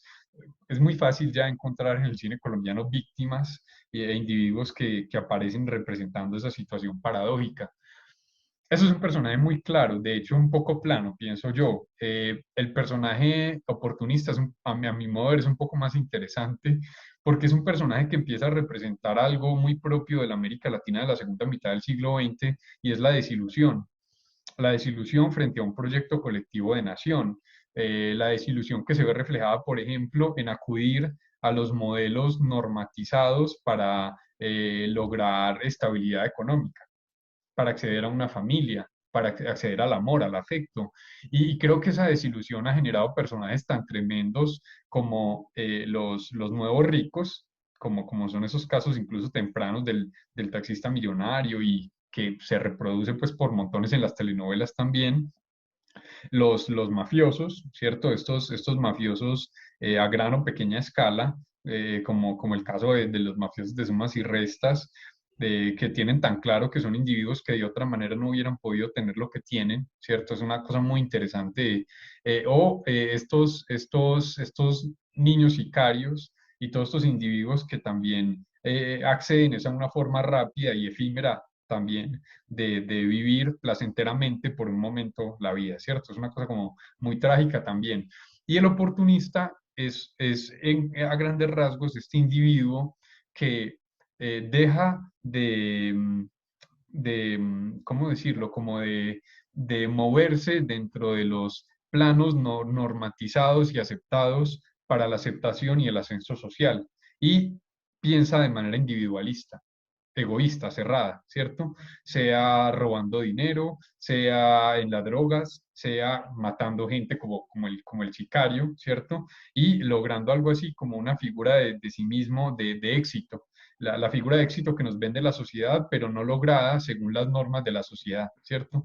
Y creo que ahí es donde aparecen todos estos personajes. Soñar no cuesta nada, por ejemplo, las caletas que se encuentran, o la caleta que se encuentra el taxista que se vuelve millonario representado por el gordo Benjumea, como decía, todos estos mafiositos, las mulas que van a Estados Unidos con cocaína en sus estómagos, o sea, todos estos personajes que se la rebuscan y que aparecen muy representativos de lo que es el cine colombiano en la segunda mitad del siglo XX. Yo creo que es un personaje muy relevante y que sí da cuenta de también un proceso nacional. Además, esto se exacerba en los 80 con ese auge tan violento, tan rápido y tan pomposo del narcotráfico, ¿cierto? O sea, de hecho, eso es además lo que produce esas grandes narrativas regionales en el cine colombiano, tanto la caleña como la antioqueña, como esa violencia de los giros de la representación de la riqueza y el éxito social en los nuevos ricos digamos, un negocios ilícitos. Eso yo creo que es muy representativo de ese cine colombiano de los 70s, 80s, 90s, y que todavía, pues, por supuesto, va a tener una vigencia larga y lo vemos con Lavaperro, por ejemplo, de este año. Y bueno, no sé, es como temáticamente algo muy rico y muy profundo, creo yo, dentro de nuestra propia concepción de un país medianamente fallido, totalmente fallido, donde la movilidad social es imposible. Entonces hay que acudir a formas ilegales. Creo que ese es el mensaje un poco del desilusionado, ¿cierto? Que es como este otro personaje. Sí, de hecho, pues el oportunista creo que lo defines como aquel que se desmarca, ¿no? De la promesa colectiva, ¿no? Es el sálvese quien pueda, ¿cierto? Sí, sí, Sí, sí. sí. De hecho, pues leyendo tu libro y preparándome pues para esta presentación, eh, volví a ver de nuevo El taxista millonario. Tenía mucho cariño por esa película y mi mamá me llevó a verla. Pero bueno, me estropeaste la película. No sé si no perdonarte o agradecerte porque no fui capaz de terminarla, pues No, porque pero es una gran película, o sea, yo no sé, yo en ningún momento creo ser capaz incluso de hacer crítica de cine. Yo no diría nunca que una película es buena o mala, o bueno, tiene que ser muy mala para que yo diga que es mala. En realidad, yo estoy tratando es de ver cómo se vincula a un proceso social, ¿cierto? Y de negociación identitaria y representacional. Y de hecho es una de las películas más importantes del cine colombiano, solo ya por eso, por la manera en la que fue capaz esta película de Nieto Roa, pues muy brillante Nieto Roa, hay que decirlo, para ser capaz de condensar como todo un malestar de época y como una época también estaba viendo como posibilidades de fuga de ese estado de estancamiento en el que se sentía, esa Colombia fallida que ya no podía pensarse como un proyecto de un país industrial, un país no subdesarrollado, un país no dependiente, ¿cierto? Que veía crecer sus villas miseria en las diferentes ciudades. Yo creo que el taxista millonario le está hablando a una Colombia muy frustrada y está haciéndolo muy bien con un personaje muy logrado que está realizando el sueño de cada uno de nosotros y es lo que creemos que como sociedad no podemos hacer y es lograr una situación de confort y bienestar, ¿cierto? Entonces la película es muy interesante. Ahora es muy castigadora también, es una película muy moralista porque si ustedes recuerdan, el taxista millonario le dice a uno ¿cómo es que es el dicho? Que por más que la mona se vista de seda, ¿cómo es que es? Mona se queda. Mona se queda, ¿no? O sea, el personaje del taxista sigue siendo castigado por una clase alta bogotana que nunca va a aceptar ni siquiera su dinero. Es una cosa muy tremenda, ¿cierto? La película, eso es muy interesante de la película, no, no es la victoria de este señor, sino que también muestra lo paradójico de ese ascenso social no formal o no legitimado también. Es muy interesante, es una muy buena película en ese sentido. Claro, de hecho, con tu libro pensé que el taxista millonario podría ser una especie de proto-traqueto, pues es solamente cambiar, Sí, coroné un cargamento en los Estados Unidos o me gané la lotería e intento ser como los que me han despreciado y no lo logro, sí. pues porque la mofa es constante y finalmente no logra, pues tiene un capital económico, pero nunca logra acceder a un capital simbólico en términos pues, de Pierre Bourdieu, ¿no? Sí, yo estaría de acuerdo. Es Sí, una figura proto-mafiosa muy particular. sí. Pues de ese consumo conspicuo del que se habla, pues el consumo, digamos así, pues mostrón y tal. No, y de todas maneras, creo que dentro de la categoría de oportunista, por ejemplo, planteas la visa USA, pues que esa sí me sigue gustando mucho. Pues, de todas maneras, por más que sea, digamos, la figura del oportunista, no deja de hacer una crítica también, ¿no?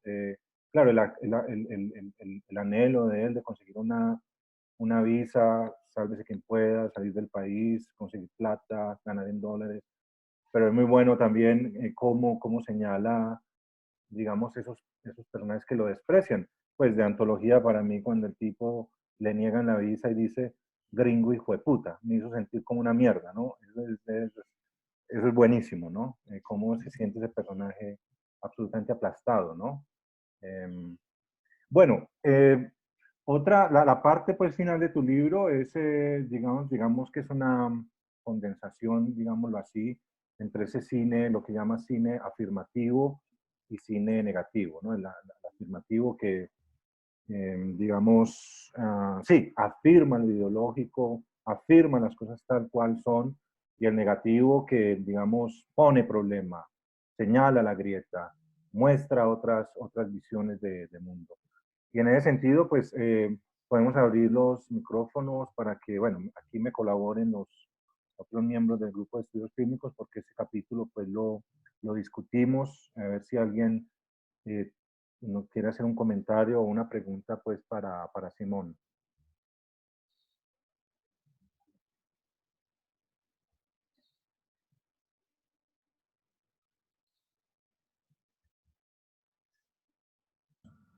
Ah, Yo sí quiero preguntar algo.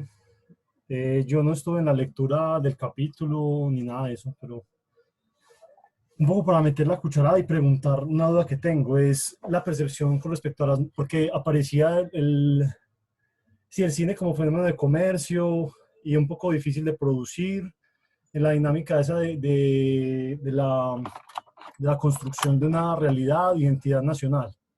Pero ahora se ve que el acceso a las tecnologías pues, está mucho más masificado, es mucho más sencillo. De hecho, existe este Smart Cine, que es el cine producido con los teléfonos inteligentes y toda esa cuestión. Ujú. ¿En qué medida podría pues, usted pensar que esto conduce también a una diversificación de esa identidad nacional, que igual se ve pues, marcada en otras cosas, en el deporte, cuando juega la selección y la ciudad y el país en lo que es y esas cosas, pero en el cine, ¿cómo se podría diversificar eso? Sí, sí, no, gracias José Luis por la pregunta. Pues mira, efectivamente hay que ser optimistas en el sentido de que, claro, una complejización técnica, seguramente puede aportar a un espectro de imágenes posibles de la colombianidad, por decirle así, buenas o malas, ¿cierto? Entonces, claro, es muy interesante ver o pensar solo en el hecho de que ah, los mundos imaginados posibles varían tanto, pero yo no sería tan optimista, sobre todo porque no se trata solamente de un proceso técnico, sino que los circuitos de divulgación son un tema muy complejo. De hecho, cuando uno piensa en la situación contemporánea del cine colombiano, hay una paradoja. Que yo ahí a duras penas logro esbozar en el libro, pero creo que eso sigue muy vigente para pensarlo y para ver pues, ¿qué hacemos? Porque eh, en este momento la ley de cine y todo el proyecto de financiación estatal de la producción del cine nos permite casi que asegurarnos de que las películas pueden presentar lo que consideren pertinente. No hay una censura sobre lo que debe ser mostrado en el cine colombiano. De hecho, eso lo refleja un muy buen cine contemporáneo colombiano y una diversidad temática, pues de hecho, a mí me parece muy impresionante, muy bien lograda. A mí me entusiasma mucho, por ejemplo, un Iván Gaona, cómo empieza a hacer esos westerns de los Santanderes contemporáneos, es una cosa muy tremenda, o lo que está haciendo ¿cómo es que se llama? Nicolás Rincón, Guille, en La Noche Herida y todo este relato de la Bogotá periférica, pues también unas formas de concebir, digamos, los procesos urbanos en Colombia muy novedosos y muy valiosos, pero este plano de la producción no deja de estar determinado por el acceso a la divulgación. O sea, no solamente en términos de salas, porque eso empieza a cambiar, sin duda, pero sí a los medios donde se masifica realmente el consumo, porque podemos producir un montón de cosas, pero los circuitos siguen siendo muy cerrados. Y si digamos que no deja de haber todavía una determinación desde los privados de qué van a mostrar en sus plataformas, y ellos no se van a arriesgar. O se van a arriesgar poco, ¿cierto? Van a tratar de cooptar a un público alternativo, pero siempre en su justa medida, siempre sin renunciar obviamente al beneficio. Entonces es un poco trágico porque puede que en el plano de la producción tengamos una diversificación tremenda, pues muy elaborada, muy lograda, técnicamente y también por la financiación estatal. Yo creo que eso se sigue teniendo que resaltar con con la ley de cine desde el 2003, pero que no tiene su contraparte en el momento de la exhibición. Y si eso no se soluciona, pues no hacemos casi nada, por más, pues no sé, como que ahí habría que defender, por ejemplo, los festivales de cine, los circuitos alternativos, pero siguen siendo muy precarios y no logran cobrar un papel de ser imaginarios o participar dentro de unas disputas por el imaginario colectivo, porque los consume poca gente. ¿Cierto? Un público universitario, un público que participa en festivales, un público que accede a unas ciertas plataformas, pero pues eso no nos asegura mucho. Entonces, mira que en realidad se trata de un momento muy extraño, muy problemático por eso, pienso yo. O sea, si uno lo va a ver de esa manera, creo que ahí tenemos un nudo en la exhibición que no es pública y que eso tiene implicaciones. Y incluso más, ¿cierto? Puede que un director o una directora se atreva a producir una película según su absoluta creatividad, pero si le va mal en salas, si le va mal en taquilla, si no accede a unos medios para recuperar la inversión, ¿quién le va a financiar su segunda película? Entonces, ¿quién se va a arriesgar? La censura sigue siendo o termina siendo autocensura. O sea que el circuito es mucho más complejo que el mero acceso a la posibilidad de producir una película. Entonces, no sé, como que ahí hay unos problemas todavía a pensar y no encuentro algo mejor a seguir buscando insistir en la idea del carácter público de la exhibición y digamos, insistir en esta revaloración de la esfera pública para poder generar un espectro de cine mucho más enriquecido, que yo creo que no lo tenemos. Creo que es ahí donde no estamos funcionando. Yo tengo una inquietud. Es que, no sé, a mí me hizo pensar mucho la lectura de tu libro respecto a que los creadores de contenido se enfrentan pues en Colombia específicamente, se enfrentan como a muchos retos. Entre estas cosas que están mencionando sobre el aspecto de la difusión de las obras que se crean, también es bastante como complicado uno pensarse como creador si uno tiene la intención de hacer obras que trasciendan el mero entretenimiento, cómo hacer que eso llegue a las personas teniendo en cuenta que hay como una carencia muy grande en cuanto a formación de público para cine en el país y que igual están acostumbrados a eso, a ver el cine como una forma de entretenimiento. Entonces se hace como bastante complicado pensarse hasta qué punto el creador puede como lograr como transmitir su mensaje sabiendo que hay como tantas carencias respecto a la forma como la gente se apropia del cine o cómo se relaciona con lo que está viendo. Sí, sí, sí. Sí, David, gracias. Vos tenés razón. Ahí hay un tema muy clave y es el de la formación de público y de las maneras en las que se generan criterios de consumo de cine, que es en general los mismos criterios para todo el consumo cultural. Yo creo que ahí tenemos una situación difícil.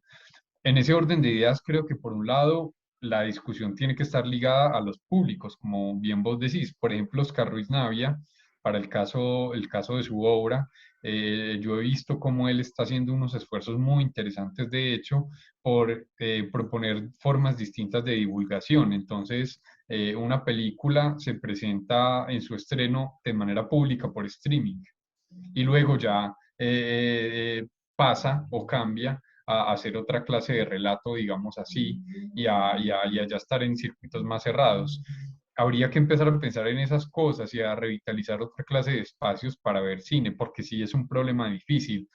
Pero hay otro tema que yo mencionaría, además de ese de la formación de públicos, y es, a ver, el entretenimiento, yo estoy de acuerdo contigo, el entretenimiento es un limitante porque termina siendo algo así como la máxima para la realización, entretener, porque eso también termina siendo como una exigencia de consumo. Pero el entretenimiento es una cosa igual que no es homogénea, es compleja. Yo tengo un ejemplo.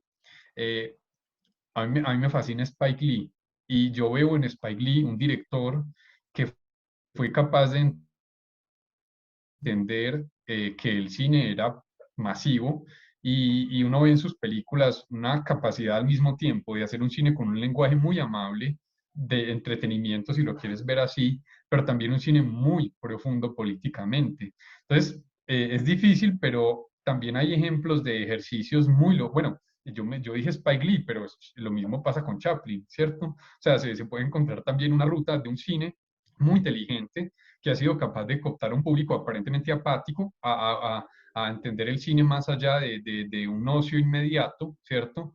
Y lo ha hecho muy bien, o sea, lo ha hecho de manera brillante. Yo cada vez que veo una película de Spike Lee, yo digo, ¿cómo hizo? O sea, qué capacidad para establecer esa clase de vínculo con un público sin perder como toda su vocación crítica como artista. Es una cosa impresionante. Entonces creo que también hay un desafío como bien lo decís vos, de quien quiere ser creador o creadora de obras, de entender los circuitos reales del cine y las maneras en las que se da el consumo. Y ese consumo tiene que implicar también una negociación y no hay nada dicho de antemano. Yo sí creo que pueden haber unas victorias y creo que el cine de Spike Lee es una muestra de eso, que en este momento es pues que Spike Lee se permita hacer una película como Las Cinco Sangres en Netflix y se permite hablar mal de Trump en el Netflix, ¿cierto? En el momento de su presidencia es una cosa muy relevante y lo hace muy bien, o sea, es un relato muy inteligente. Entonces, no sé, yo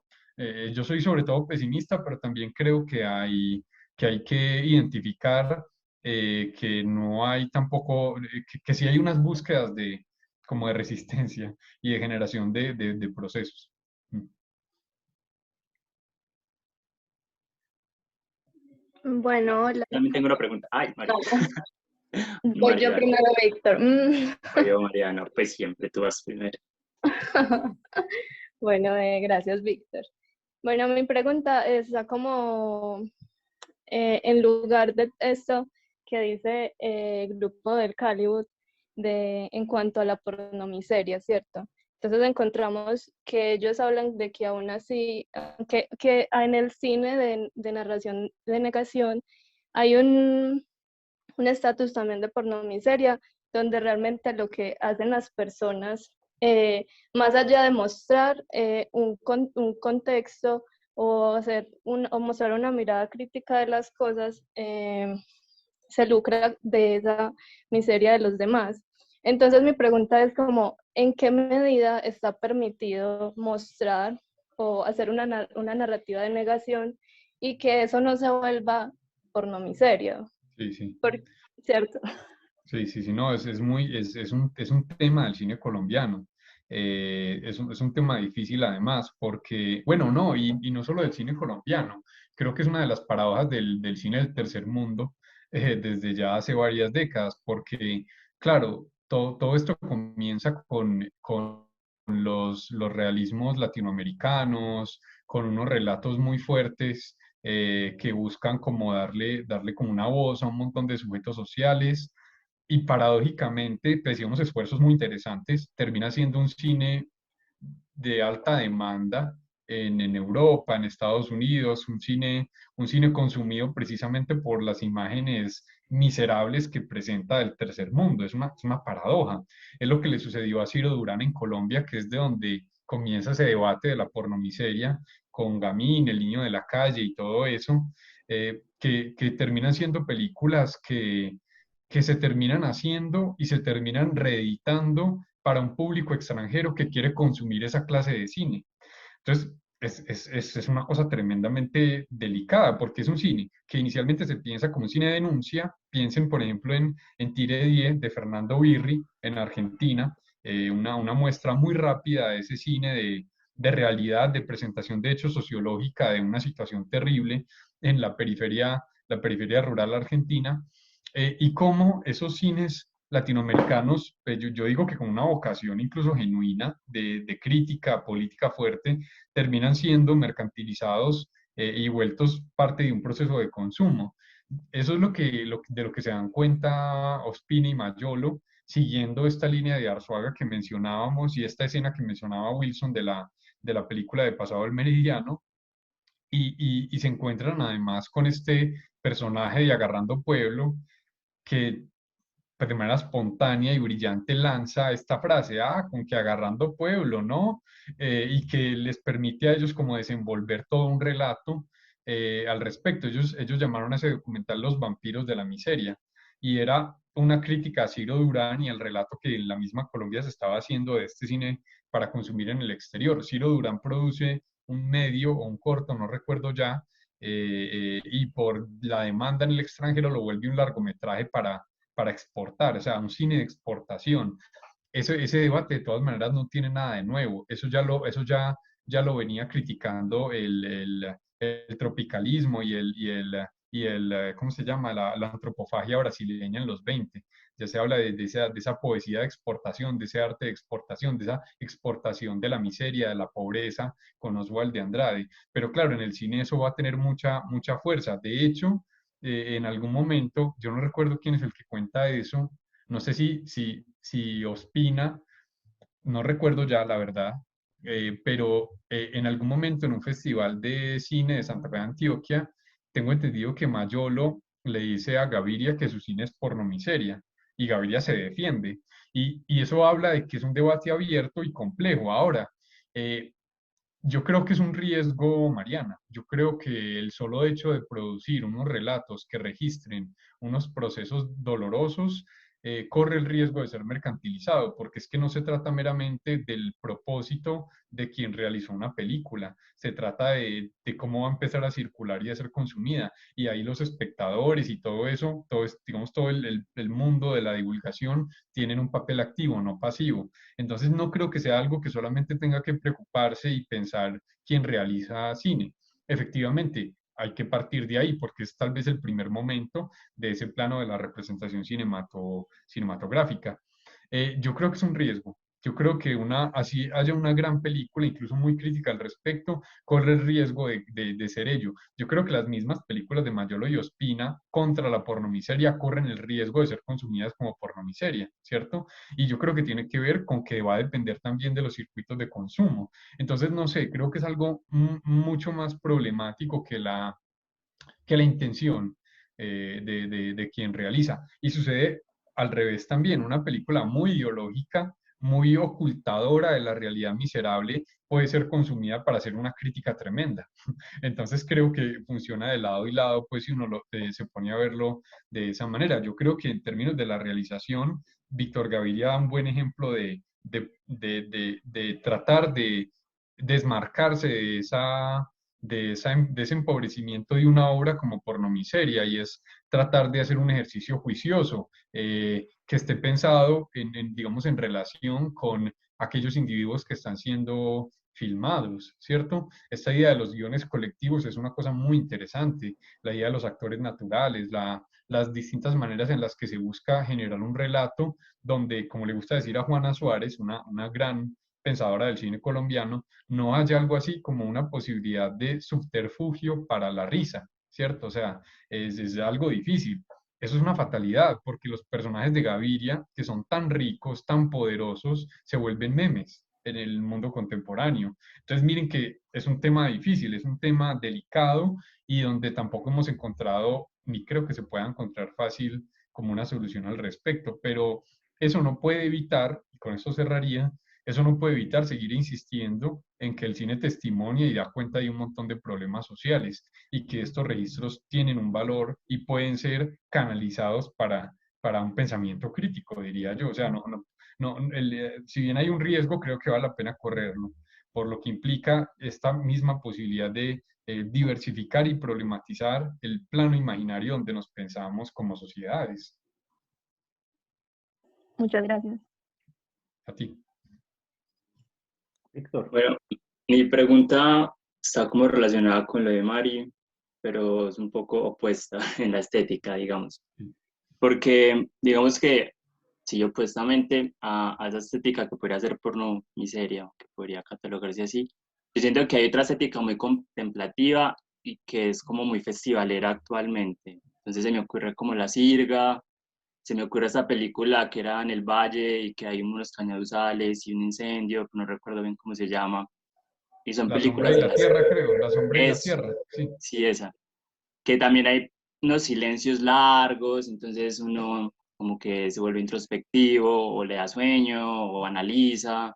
Entonces pasan como un montón de cosas, pero que también yo las veo como esa perspectiva festivalera de que, bueno, ¿qué quiere consumir Europa? Bueno, Europa está en un momento de contemplación, entonces empecemos como a generar esos espacios y de pronto también hay una historia que es poderosa de fondo.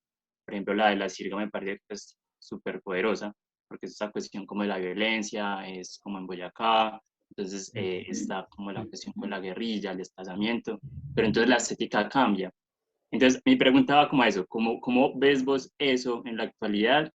Ya pues como también siendo contrario a lo de la pornomiseria, Sí, sí, y sí. como si tenemos una representación identitaria de esa Colombia en este momento.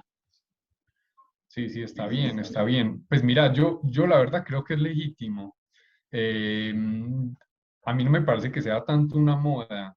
De hecho, ya hay un cine muy temprano que es muy esteticista, que creo que es un poco a lo que vas con la figura.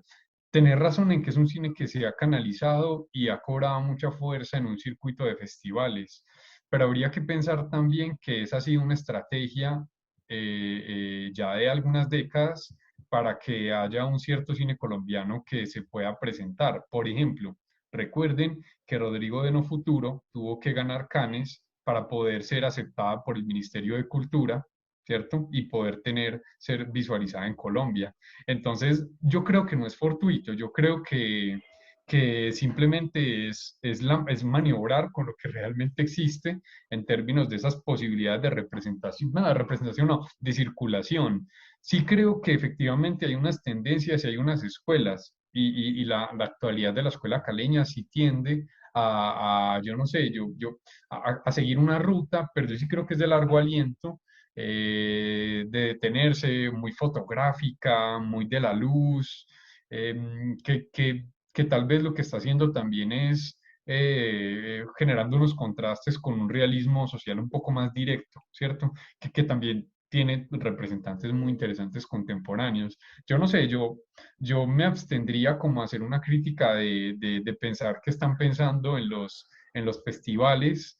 Creo que todas las formas del cine agresivo, de enjuiciador, etcétera, han tenido representación en los festivales. Entonces, no sé, me cuesta como pensar que solo ha sido una forma y que ha sido esta forma. Eh, y te daría un ejemplo muy interesante para pensar cómo eso también tiene como que ser pensado a más largo aliento.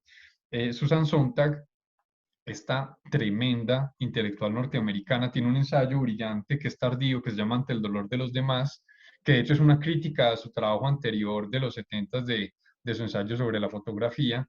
Y Sontag, entre otros, va a trabajar las fotografías de Salgado, digamos, de este fotógrafo brasileño, Sebastião Salgado, tan preciosista, ¿cierto? O sea, tan cuidadoso de la imagen, con una estética de hecho tan religiosa, que muestra escenas casi que de pasión, de personas que están muriendo de hambre o de situaciones en minas, ¿no? Una cosa muy fuerte, muy impactante. Lo que dice Susan Sontag a mí me sonó mucho cuando lo leí por primera vez y me ha obligado a repensar algunas cosas, y es que los críticos de Salgado, que lo critican por preciosista, olvidan que también hay que buscar que las imágenes tengan un impacto, porque la denuncia también está ligada a la capacidad de empatía de las imágenes. Y Salgado le está hablando a un público que es religioso, ¿cierto? Entonces, claro, él está apelando a una imagen de lo religioso que es monumental, que es épica, ¿cierto? Y lo está llevando a los planos de su registro de las minas africanas, de las hambrunas, una cosa que es bastante impresionante. Yo llevaría eso con su justa medida, pues es un paralelo que no quiere generar ninguna identidad a lo que sí se está haciendo en cierto cine colombiano. De hecho, tú piensas en La Sirga, en la sombra ¿cómo es que la sombra y la tierra? Pero yo pienso también en este cine ensayo contemporáneo, a veces tan difícil de ver, de Laura, ¿cómo es que es? Laura Millán, se me va en este instante, o del mismo Juan Soto, ¿cierto? O sea, como, bueno, del mismo Oscar Campo, ¿cierto? Que tiene unos relatos a veces tan ensayísticos, tan sofisticados en su estética, tan eruditos, ¿cierto? Pero yo creo que simplemente aportan a acumular relatos distintos sobre el mismo tema. Yo creo que solo por el enfoque distinto que le dan a la posibilidad de ver un problema, ya tenemos que valorarlos y tenemos que evaluarlos de esa manera. Yo la verdad, Víctor, me iría por ahí.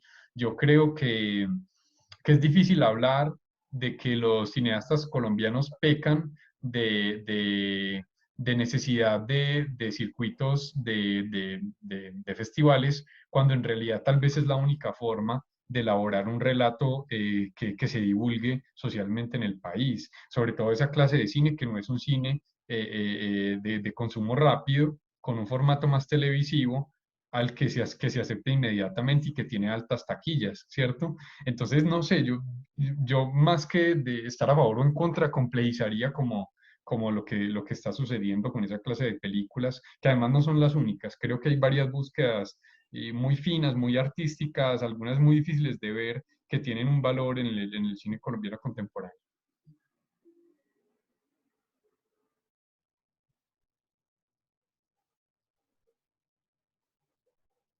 Bueno, yo ahí meto la cucharada con lo que han dicho. Eh, yo creo que hay que tener en cuenta que, no sé, una cosa es mostrar al otro y otra es que el otro realmente hable. Y bueno, me parece que el cine de Gaviria, siendo un cine muy valioso, lo más valioso que tiene es que pone a rabiar al periódico El Colombiano, pues que es la voz de la Godarria antioqueña, ¿no? Ya eso tiene su mérito, pero yo creo que se queda en mostrar al otro y ahí es donde se cae, ¿cierto? En el riesgo de muestro al otro el otro se convierte en memes, pero finalmente el otro nunca habla, es decir, nunca, digamos, no hay un dispositivo en el cual ese otro logre hablar. Esa habla de ese otro de todas maneras es muy mediatizada, ¿no? Por el artista. Mm. Yo Sí, creo, sí, sí. sí. No, adelante, No, termina. no. Una cosa sería, por ejemplo, el cine punqueto, por ejemplo, pensar en un cine punqueto, en un cine de colectivos, ¿cierto? Un cine sin autores, sin festivales, sin nombres, sin firmas, por ejemplo. Y lo otro es que, sí, aquí tenemos la intención, las mejores intenciones, mostrar al otro, visibilizar al otro, hay un otro que existe, pero también hay que tener en cuenta la cuestión de la contemporaneidad es en el sentido de la estética de la recepción, que plantea la obra es una obra en cuanto sea una obra para un espectador. Y el espectador es el último que tiene la palabra. Lo demuestra, por ejemplo, un cine como el de Ed Wood, pues que en alguno pretendía ser un cine de terror, de horror, de ciencia ficción, y se ha convertido pues en un cine totalmente chistoso, cómico, pues declarado el peor director de cine de la historia. Entonces, eh, no importa mucho lo que pretendía Ed Wood, es finalmente lo que dice el espectador. El cine de culto es un cine del lado precisamente del espectador. Glorificar obras denostadas por la academia, pero eso pues no importa. Eh, sí, por aquí Mariño tiene como una pregunta. Dice, voy a presentar mi pregunta. Bueno, ¿qué consejo le darías, Simón, a un director colombiano en formación aspirante a crear obras netamente colombianas para colombianos? No, está bien. También con lo que dijiste, quiero decir algo y ya recordé, es Laura Huertas Millán, que olvidaba su primer apellido, y es un cineensayo colombiano muy vigoroso, pero muy difícil, muy esteticista, muy de un circuito muy, digamos, muy formado, por decirlo así, y también eso es problemático, pues, en muchos sentidos. Con lo que señalas, Wilson, no, de acuerdo, yo estoy de acuerdo con vos, ahí siempre hay que cuestionar como esa eficacia del cine para cumplir un papel social, pero la verdad yo me abstendría de adjudicarle al cine un papel social. O sea, yo creo que el cine en últimas no puede resolver los problemas sociales, eso le corresponde a una esfera pública de sujetos que se movilizan. Un poco el cine, como toda forma de arte, tiene que estar ahí, insinuar, molestar, representar, aportar a un no olvido, ¿cierto? A una constante vuelta sobre unas imágenes de contradicción, pero un momento más político creo que le corresponde es a los sujetos políticos, no al cine o alguna forma de arte. Pero esa es mi postura, ¿cierto? Yo siempre he pensado un poco que el papel del cine no puede ser algo cerrado a una forma de sí mismo. Creo que es la complejidad de esa pregunta y de lo que hace la obra, lo que permite que hablemos de las relaciones entre arte y política, en este caso de cine y política. Entonces yo no sé, yo siento que el hecho de que Víctor insista y moleste con la mera representación de la periferia en Medellín ya es un acto político que necesitas de interlocutores, no que la película resuelva o genere en sí misma algo. Yo siento que el cine no existe por sí mismo y en ese sentido no es la política, ¿cierto? No es ese plano de excelencia. Ahí habría que insistir en una esfera pública y en un plano que no es artístico, sino que es de movilización, ¿cierto? Más contundente. Es mi postura al respecto. Yo siento que el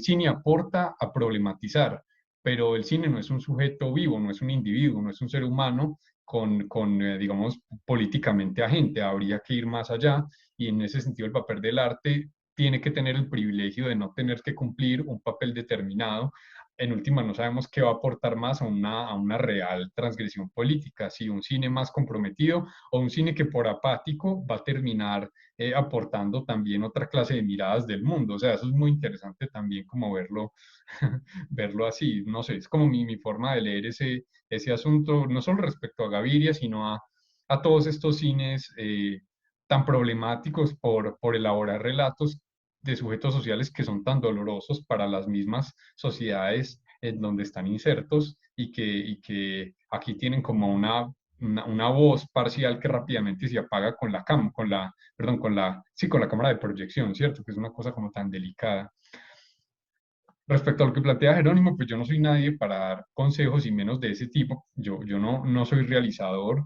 Yo lo único que diría en términos de mi formación es que no hay un cine netamente colombiano. No hay algo así como la colombianidad o lo que creamos que sea la colombianidad. Siempre va a ser algo que alguien específico volvió público, volvió colectivo. Pero digamos, la experiencia de cada una de nosotras, de nosotros, eso es la colombianidad y eso es contradictorio y no existe como un esquema de lo mismo. Entonces yo siento que la respuesta tendría que ir por una necesidad de una ausencia de un referente identitario. Eso es lo que le podría dar valor incluso a un cine colombiano. Evitar como ese cierre del universo del sentido de lo que es la comunidad nacional. O sea, mantenerse como en esa constante, no sé, como ausencia de centro. Yo defendería eso como una labor constante de desesencialización, ¿no? O sea, que lo que sea lo colombiano no se permita absolutizar, que no nos permitamos tener un relato cerrado o absoluto de nosotros mismos. Yo creo que ese sería una forma de verlo y creo que ese es el reto del cine en general, como presentar imágenes del mundo que rompan con esas aparentes naturalezas del ser humano. En este caso, la naturaleza de lo colombiano, ¿cierto? No sé, creo que es ahí donde podríamos ver una clave para ello desde mi punto de vista, por supuesto.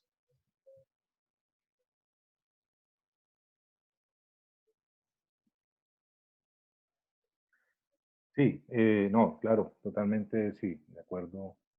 El arte no debe estar al servicio de lo político porque hemos visto casos desastrosos, por ejemplo, en el caso de la Unión Soviética. Bueno, Einstein se desvinculó a tiempo y bueno, fue perseguido por eso, ¿no?